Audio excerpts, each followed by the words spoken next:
Hello दोस्तों, कैसे हैं आप सब। आज जो कहानी मैं आपको सुना रहा हूँ, ये कहानी भी है और इसमें एक सीख भी है कि अगर आप किसी का बुरा करोगे तो भला आपके साथ भी नहीं होगा।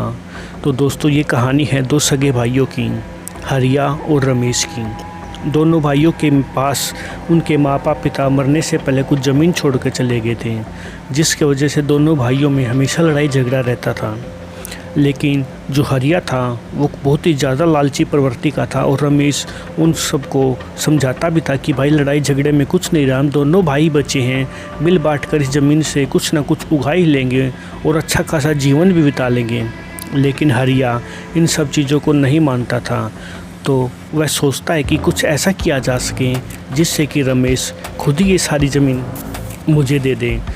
तब हरिया क्या करता है, गांव के बाहर एक तांत्रिक होता है, वो उससे जाकर मिलता है और कहता है कि बाबा कुछ ऐसा करो कि रमेश वो ज़मीन मुझे दे दें। तब तांत्रिक अपने तंत्र विद्या से उसके रमेश के ऊपर कुछ काला जादू करता है, जिससे रमेश बहुत ज़्यादा बीमार रहने लगा। उसके घर की हालत भी काफ़ी बुरी हो गई थी।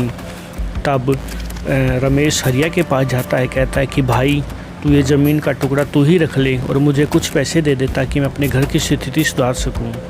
तब उसका जो हरिया का प्लान था वो कामयाब हो जाता है और रमेश की सारी ज़मीन भी अपने हत्थे कर लेता है। लेकिन आपको पता है दोस्तों, काली शक्ति या तंत्र मंत्र जिसके ऊपर कराया जाता है वो तो बर्बाद होता ही है, लेकिन जो करवाता है पीछा उसको भी नहीं छोड़ती।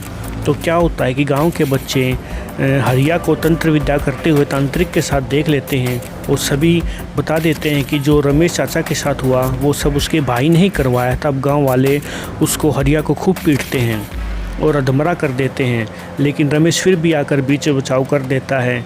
वो इतना अच्छा होता है और जो शैतानी शक्तियाँ रमेश के पीछे लगा रखी थी वो हरिया के ऊपर उल्टा प्रभाव कर देती हैं, जिसके कारण से हरिया बिल्कुल ही बर्बाद हो जाता है। उसके पास जितनी ज़मीन पैसा था सब कंगाल होकर भिखारियों जैसा जीवन हो जाता है उसका।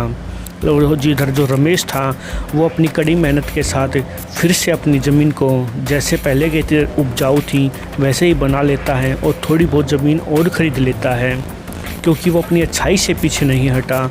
उसने अपने पिटते हुए भाई को बचाने की कोशिश की।